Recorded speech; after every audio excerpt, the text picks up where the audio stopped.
UDA nani ndikoenda nani kwa mbere ne ogirita to toke mwana ndo ndikoenda.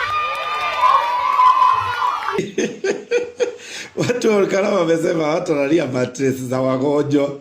Ati hiyo mattress kuna vile unailalia unashindwa kuamuka. Unasikia tu uko mgonjwa. Wamesema mattress za wagonjwa zirudishwe kwa serikali, zirudishwe kwa hospitali. Si ati unaletea watu wa Olkalau mattress za wagonjwa. Wamesema wako sawa, wako energetic na wako fit kabisa. Unajua mtu alienda akaona hawa watu wanavalia nguo mingi, akaona kama ni wagonjwa. No, ni climate ya huko ina dictate that lazima uvae gumboot, nguo mzuri zenye zinakuweka joto vizuri. Si ati hao watu ni wagonjwa.